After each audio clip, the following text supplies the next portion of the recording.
Welcome to the wonderful Murray Bridge Library. Today we have with us author Karen Turner, who is author of a couple of books, but most recently the wonderful book Stormbird. So good morning, welcome to you, Karen. Hi Tim, thanks for having me. That's all right. So unfortunately, of course, due to COVID-19, we're all struggling with our events at the moment. And unfortunately, we can't show off to you the beautiful Murray Bridge Library. I know, I'd love to see it. I have been to Murray Bridge, but not for a long, long time. Yes. Well, things certainly have changed. The township's improving, growing, and we're very, very proud of our multi-million-dollar library service that we have here. Wonderful investment from the local council. Just That's very terrific. proud. That's terrific. I'll have to check it out online and see what it looks like. Absolutely. And hopefully when you publish yet another book, hopefully we'll have the opportunity to have you come down in person. Oh, definitely. So Karen, I've got a couple of questions that I was hoping that you could answer, just telling us about your book and the writing process. So if you're happy with that, we might start from the top. Certainly. Well, my book, Stormbird, here it is. This is the latest of my 3 books. The first one was Torn. Yes. And the sequel was in Violate. And the third is Stormbird. Now, Stormbird can be read independently or it can be read as the third one in the series. Obviously, I prefer people to read all 3, but they can read this one independently. And I did that deliberately because the first 2 were set in Regency, England, back in the early 1800s, whereas Stormbird is set in England 1941 during the war. The connection between them all is all the action takes place in the same house, only in Stormbird it's many, many years later. Okay, quite a gap. Yes. The reason I chose 1941 was because my mother was born in Leeds in 1941. So I grew up hearing lots of stories about wartime England and what it was like to grow up during that time. And because I have spent a lot of time over there in England, a lot of the stories, they just come to you. And coupling that with my mother's history, I began to formulate a story about a young English woman. She's raising 2 children on her own in a village outside of Leeds in Yorkshire, and which is where my mother was actually from. And she's a widow. Her husband died very early on in the war, and she finds a Luftwaffe pilot hiding in her barn. And so it's a moral dilemma. Very challenging for her, I think. Exactly. So of course there's the fear, there's the anxiety, and also the difficulty of knowing what to do with somebody who needs her help because he's desperately wounded and very ill. And she asks herself, how would she have felt if a German woman had found her husband and turned him over to the authorities, or would she have preferred that German woman to nurse her husband back to health? And when she asked herself that question, it became obvious that she needed to nurse this German fellow back to health. And absolutely. And despite the consequences in wartime England, to harbour the enemy was worse than being the enemy. They could understand the concept of being the enemy, but they could not conceive of one of their own looking after the enemy. Yes. So it was a terrible thing and very risky for her, but she takes it on board. She nurses him back to health, and there's a lot of fear and mistrust on both sides, but eventually they break down those barriers, and what originally starts out as a very fearful and anxious time develops into a very unlikely friendship and follows on into more of an important relationship between the 2 of them. But of course the authorities are after him. They know a German pilot was shot down somewhere, they just don't know where, and when suspicion falls on my character Jessica, the authorities start sniffing around, and I think I'll stop there and let everybody read the book from there and find out what happens for themselves. Indeed. So it Yes. starts off with a beginning of a hint at the element of danger, but as the story progresses, the danger becomes more real. The danger becomes very, very real. And let's just say there's a chase from one end of England to the other with the authorities in pursuit, because they need to get the German out of the country. And Of course. but they need to do that without the authorities finding him or finding out that Jessica assisted him. So it's all on. So Yes. there we go. Indeed. So can you tell us more about the settings of the 3 books? Because you have a personal connection to the area where the books are set. Yes, well, as mentioned, my mother's family is from Yorkshire. And when I was 19, I was saving up for my first car. And instead of buying the car, I took the money and bought an airline ticket and went to live with my grandmother in Yorkshire. Well done. And at that time, I've never regretted it. Honestly, travel is the most amazing thing. And at that time, I was overwhelmed. Being an Aussie girl, I'd never been anywhere in my life. And to suddenly find myself in rural northern England, in amongst all the bargums and the people that talk like that, with the castles and the history and the landscapes and the rolling moors, and I couldn't help but be inspired. I've always wanted to write. And I was so inspired that over the years I've regularly gone back, and even though my mum and my grandma are long gone, we still go back to that village where I lived and spend a lot of time, my husband and I. And the stories just keep coming. It wasn't until about 10 years ago when I actually started writing the books. So I'm not going to let you guess how many years. There's a lot of years in between living over there at 19 and writing the books, more recently. But I found myself in a situation where I was more able to take time off work to write some books. And that's why I wrote Torn, as I mentioned before, the first one. And that tells the story of a 14-year-old girl growing up in rural Yorkshire during the Regency time, and how she starts to discover that the world is not such a welcoming place for young ladies. She doesn't have the freedoms that her brothers have. They go to war, they go to university, whereas the family tries to push her into a marriage she doesn't want, with various consequences along the way. And then big family drama, big betrayal. She falls in love with someone she shouldn't fall in love with, and everything goes pear-shaped. And then we go into Inviolate, which is the second book, which tells the story of the same character, only when she's a bit older. So I get to explore more adult themes in my writing, and we see how this girl has developed over the years and become the young lady of passion and determination that she really is. How very interesting, Karen. I love the way that you have been able to take your own personal experiences and what you've seen in your travels and turn it into a setting and imagined. I take it that it isn't personal experience that you... Yes, yeah. It is greatly, and it's interesting because a lot of people say my writing is very cinematic, and that's not my word, that's the word they use. And it's interesting that they say that, because when an idea comes to me for a book, I don't ever write a plot down. I see it in my head rolling out like a movie. I see the characters, I hear the dialogue, I see the settings, and it's helped, obviously, by the time I spend in those beautiful countries and countryside and what have you. So, when I see all of this, it's just a matter of writing it down so that my readers can see it too. Exactly. You seem to have quite a knack. Thank you.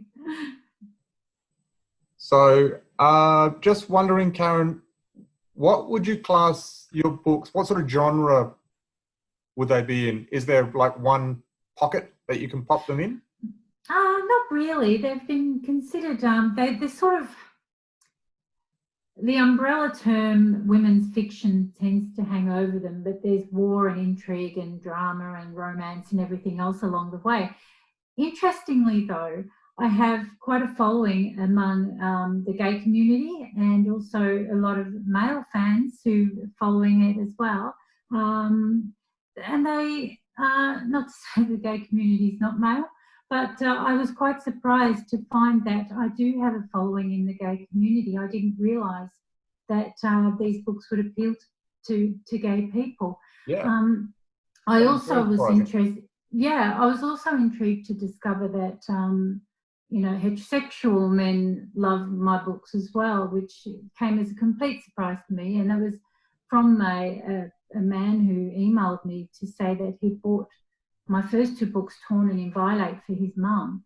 And before giving them to her, he started flicking through them and he read them and he really enjoyed them. So he couldn't wait for me to bring out the next book so he could buy it for his mum. Oh, So, yes, no, very good.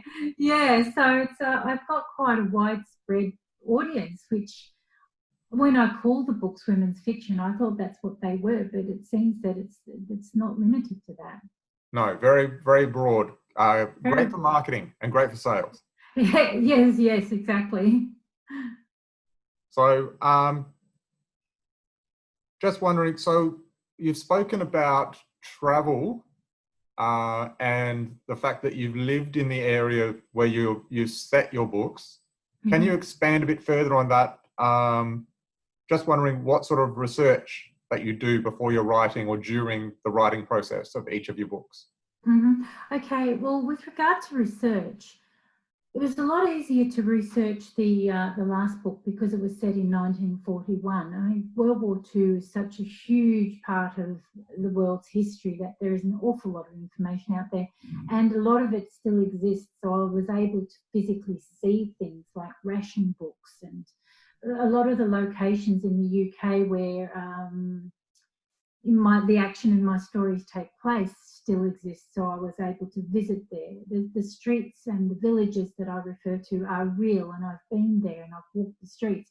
So, a lot of that research comes into it. But with regard to the earlier books, the Regency books, a lot of that was online, of course, going to the library and looking up particularly things like day-to-day things that make the difference between a story but putting the reader in the place.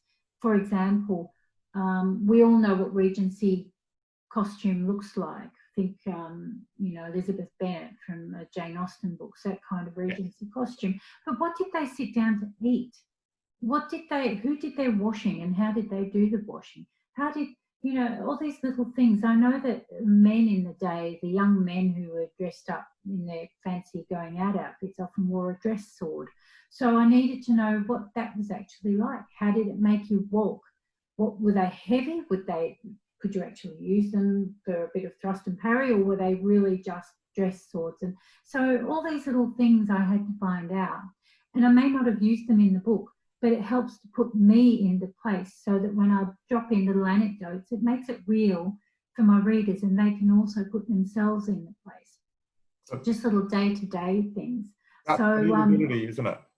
It is, it really is. So it's a lot of library research, a lot of books, a lot of online. Online is a terrific source, although, you have to be really careful if I'm wanting to use, because I like my books to be factually correct. Yeah. So in order to make sure they're factually correct, you've got to make sure that your research, you get the same information from different websites. It's no use just going to Wikipedia and trusting what you read there. You need to go and get the same piece of information from different sites so that you can see that it's actually collaborative. It's actually, referenced elsewhere. It's not just somebody on Wikipedia typing in what they consider a fact.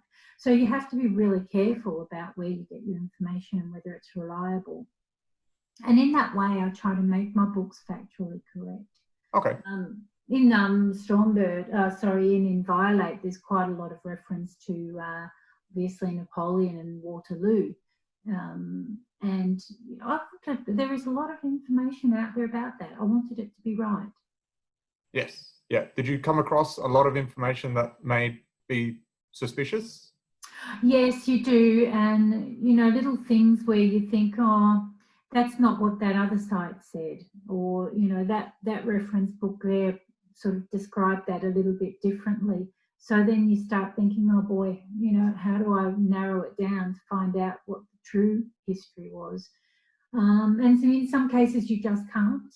but in most cases you can. You just have to dig a bit deeper and a bit deeper, and you can see some people gloss over a detail and don't give all the accuracies, where other people like to delve into the detail and get very pinpoint with their detail and the accuracy. So you just start to find and recognise what you can rely on and what you can't. And of course, you can head to museums and actual sites of battles if you have the opportunity to travel. Yes, definitely. For example, I haven't written anything about Culloden in Scotland, but I have been to Culloden. And when you read books about Culloden and then you go there, it starts to make sense. So similarly with my books, I haven't actually been to any battle sites for my books, but just going to the villages that I describe in my books, going to markets that still exist a couple of 100 years later, where everybody still gets together and does their shopping. Yes. Going to places like that, doing the actual footwork and being there and smelling it and seeing it. And these days, of course, there are cars, so you just transplant horses in place of the cars, and you kind of get a picture because it's all still there. It hasn't changed an awful lot. A lot of places have got TV satellite dishes on the roof. Take those away and you still have the same buildings. It's still the thatched roof. It's still exactly from the same material. That's what's beautiful about the UK and Europe in general. We just don't have that kind of history here. No. I was lucky enough. Probably about 20 years ago, I ended up travelling. I've got relatives over in Holland, in Ireland, in places like that. I spent some time in England and in Wales. I was actually in a youth hostel. Somebody that managed the hostel said, "Oh, you're from Australia, you're keen on history. Tell you what, today, take the left, then the right, then the left, then the right." Basically wound my way through the little village. And at the end of the path that he set me on, there were three houses. One had above the door, etched into the stonework, like a cleaver for the butcher. Yeah. And then right next door was the wheat, like the bale was the baker. And then I think there was the blacksmith as well. There was like a hammer and anvil. Isn't that beautiful? Oh, it's just an incredible experience to sort of, and he didn't tell me what I was going to see, but you found it, and it makes all the difference. Yeah, I know. My father's side of the family is from Italy, Sicily in particular, from a little island off the coast of Sicily, and I was fortunate enough to visit there. And this is a place called Lipari, and it's very, very tiny. I couldn't tell you the population, but the island is terribly small, and nothing has changed since medieval time. You've got your satellite dishes and you've got wiring hanging down the sides of the buildings because they're all stone and they can't put the wiring through the walls like we do. Yes. Yep. But it was amazing to walk those streets and think I'm walking the same pavement that my great-grandmother walked on and my grandmother walked on. And it's just, I love it. I love that feeling of connectivity with the past. Brilliant. Very good. It's a real thrill, isn't it? Oh, it is. And you'd feel that with your own writing, I imagine, that you're bringing things to life. Absolutely. It's exciting to write for myself and basically watch the story unfold as I'm telling it, as it's flowing through my mind. So you know what I mean about seeing it and then putting it down so that other people can see it. You know? Absolutely. It's what we do. It's what we do. Gift. It's lovely. But it's such a buzz too, isn't it? Oh, absolutely. So yeah. I'm wondering, Karen, do you know how a story will end when you start writing it?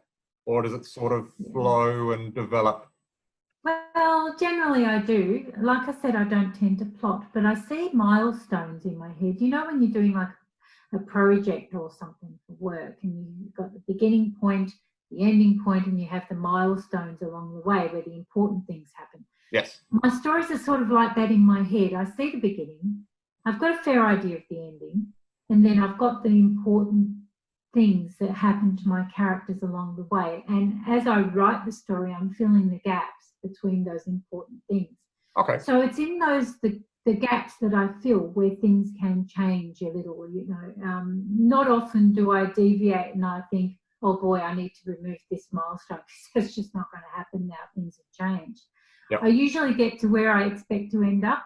The journey along the way is sometimes different, and you know what it's like. Characters can take on a life of their own and do things you don't see them doing. Absolutely. Until suddenly they do it, and then you think, oh boy, I need to change this, and maybe this isn't going to happen anymore, but this will happen instead, and I'll still get to the same point.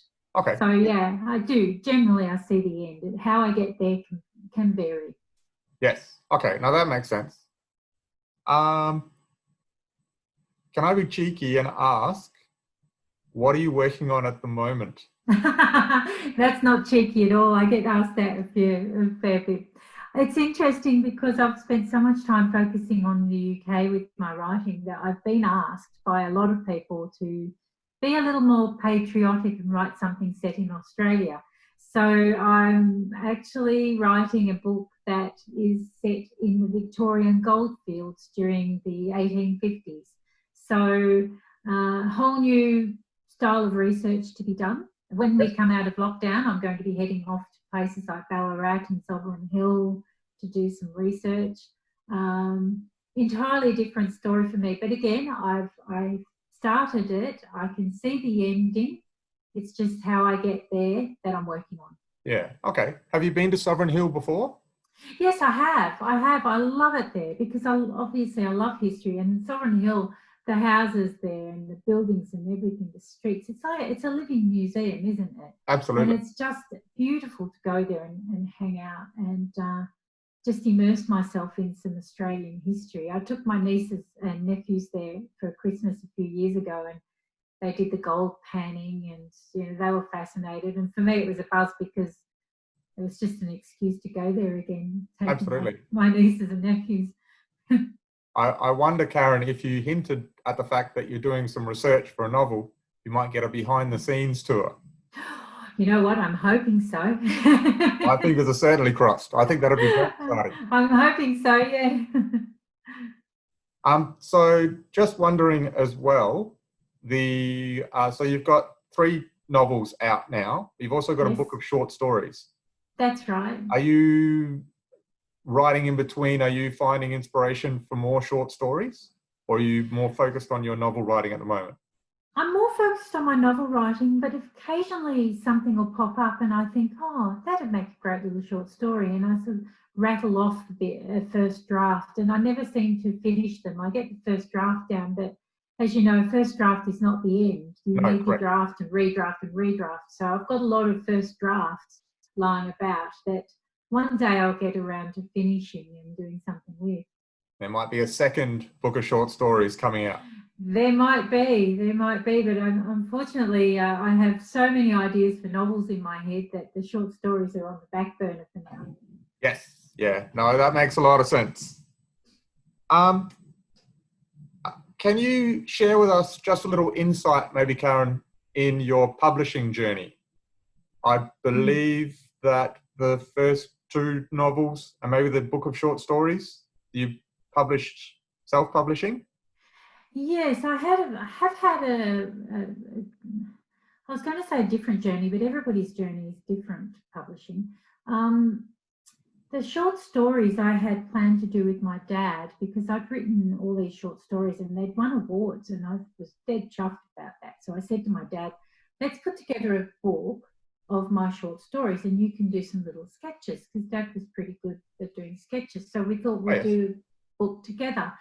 And unfortunately, Dad passed away and didn't get to do any sketches for me. So I put that idea on hold. And then about a year later, I was talking to a publisher that I met at a function, and just happened to say to him, oh, I've got some short stories and I've won awards. And he said he'd like to look at them. So I showed him the stories and we talked about, he actually was a publisher of university texts. So it wasn't his general thing that he did to do fiction. But he said, look, we can have a look at it and I can facilitate you self-publishing these if you want. So I did that, and I spoke to my brother and I got some of my dad's old sketches. They didn't really match the stories, but I just scattered them through the book. Okay. and I self-published a small book, and I called it All That and Everything, and it was the stories with some of Dad's sketches, and it was a short print run, and it was just for family and friends. And Dimmicks actually picked it up, and it sold quite well, which I was chuffed about. Along the way, this same publisher said to me, "Have you thought of doing a novel?" And I had started Torn and pretty much finished it. And I said, "Well, yes, I do, but no one would want to read it." And he said, "No, let's have a look at it." So we decided that we'd publish that. Again, it was self-published. And it did surprisingly well. And when it was time to publish the sequel in Violate, he actually said to me, "Look, I want to pick this up and we'll publish this under my imprint. So we'll republish Torn under my imprint and we'll do Inviolate under my imprint." So technically they were self-published after that. And I thought, oh, well, that's okay. That was pretty cool. But unfortunately, by the time Torn and Inviolate were, really starting to get some momentum, Yep. he went out of business. So I couldn't continue my work with him. So I got the rights back for Torn and Inviolate. And at that time, I'd started writing Stormbird. So I had no publisher, no idea what to do, but the rights to my 2 books and the short stories. And I had completed Stormbird. Now, I sent Stormbird off to a competition and it was shortlisted for a major Australian award. So I started thinking, well, I've got these books that are published, they've done well. I've got a book now that has done well in a competition. I'm just going to throw it out there. So I threw Stormbird out and about to all sorts of publishers. And of course, rejection becomes your middle name. But one publisher in the UK contacted me and said he was very intrigued by the fact that he is from Yorkshire, very close to the setting of this book where Stormbird took place. So he wanted to meet with me, and at the time I was in Italy working, and so I went across to meet with him and he made me an offer, and the rest is history. So I'm now published by a UK publisher, but I still own the rights to my first 2 books plus the short stories. So watch this space. I'm looking at getting my Torn and Violate done in audio and lots of other ideas going on. That's very exciting. Have you? Yes, yeah, bit of a journey, but we got there. Have you considered approaching something like Netflix to do a series? Oh, don't go there.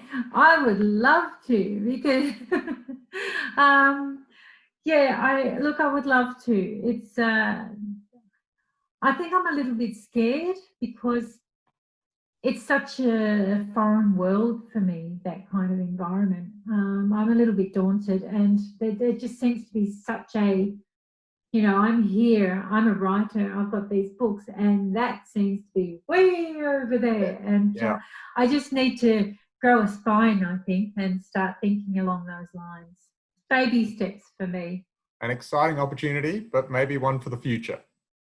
Definitely one for the future. How far into the future, I don't know. I mean, I would love to do it. I honestly would love to do it, but it's a scary prospect. No, understandably. Absolutely. I'm just wondering, do you have any favourite authors, Karen? Yes. Not many people have heard of my very, very favourite author. Her name is Pamela Bell, and she's an English writer. I'm often asked about my favourite authors, and I always talk about Pamela Bell. She probably inspired me more than anybody to write historical fiction that was based on fact, because her books were very well researched, historical fiction. Her books are set around the British Civil War, around the 1600s. Also, I love Diana Gabaldon, Philippa Gregory, those kinds of British writers, although Diana Gabaldon is an American lady. She writes The Outlander series. Yes, correct. Yes. But you know what? I'm very mixed up in the genres that I like to read for pleasure. I like a bit of Stephen King. I like a bit of, I like autobiographies and what have you. So, yeah, when it comes to reading for pleasure, I'll read pretty much anything. But I think my favourite is definitely the British history writers. Yeah. Look, Okay. my little, I've shown you my cat before. She keeps jumping on my knee because Yes. she can't understand who I'm talking to. She's a little tyrant. She wants to join in. Yes, she does. Do you find animals feature in your stories? Yeah, they do. I love animals. I'm a big animal lover, and when I'm writing, I try to take myself away from my home environment. And having an Italian background, I tend to go and spend some time in Italy on my own in an apartment in Rome and just write. And for a couple of days each week, I do volunteer work at an animal refuge centre in the heart of Rome, and I help look after the animals and talk to the visitors about the sanctuary because they rely on public donation. Yeah. That's a place called Gatti di Roma in the heart of Rome. I've been vegetarian for more than 30 years, and animals feature very strongly in my life, and there are always animals in my books. It's just natural. It is. I live in the country on the border between New South Wales and Victoria, and we have a lot of wildlife here. We have echidnas and kangaroos and lovely birds that visit us every day. So I have a lot of animals that I call my friend. They might not call me their friends, but I call them my friends. Yeah. Karen, if you have such a wonderful, beautiful environment in your home, in your own backyard, why would you travel? I mean, I understand Italy would be beautiful and half your luck for being able to go there so often, but surely... I'm addicted. Can I say that? When I was 19, I mentioned I went to live with my grandma in the UK, and I love Australia. Australia is my home, but the world is such a small place, really. There are so many opportunities and things to see and do, and I just love to travel. And I'm very, very fortunate that I can do it. I can get out there and see the world. I just feel very lucky. I have a good life and I'm healthy, and at the moment, I can't get on a plane and just go, but I love to see the world. I love to try new adventures. I love to meet new people and be inspired by stories and history and what I'm seeing. And I love it. The world is a wonderful place, and it's all doable. We can all go out and see. Honestly believe, Karen, that travel is the greatest education anybody can ever have. Yes, it definitely is. It definitely is. And when I was in Italy last time, I said to my brother, I have a nephew who's 15, and I said to my brother, look, send him over to stay with me for a couple of weeks at least during the school holidays, and I will give him such an education. But my brother was like, oh yeah, but my nephew, being a 15-year-old boy, said, go and stay with Auntie Karen in Italy. I don't think so. So maybe when he's older, he'll change his mind. Hopefully, he'll see it as the opportunity it is. That's right. Yeah. And then he'll catch the travel bug too, I think. You know what? It's a very expensive habit. True. I know that one time that I got to flaunt overseas, and I've been wanting to go back ever since. Yep. It's very tough bug to, if you don't have the money, you just have the longing. Well, that's right. And we all have the longing right now, don't we? Because we can't go anywhere, and whether we had the money or not, we're stuck at home. But, Absolutely. The world is waiting for us. And don't worry, Tim, there are plenty of years ahead. Excellent. You'll be back. Very excited. I know it's something my wife and I definitely want to do. Well, then you must. You definitely must. Might inspire some more writing as well. Yes. Do you know what I find is people find it interesting that I go to Italy to write when nothing I've ever written has been set in Italy. But it's you just take yourself away from your home environment and suddenly you feel so creative. It's wonderful. Yes. Yeah. No, it sounds very exciting. Most definitely. Just do it. Wondering, Karen, do you have any writing rituals? Is there a process?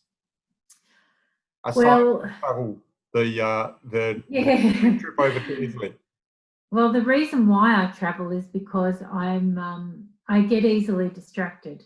So if I'm going to write at home, I have to make sure I have nothing else to distract me, and that can be no phone calls, no washing to be hung on the clothesline, no meals to prepare, and absolutely no responsibility for anything. So I just have to clear my decks and then start writing. I have a financial background and I write for a number of financial magazines, and I might write 1 or 2 articles a month to keep some finances coming along.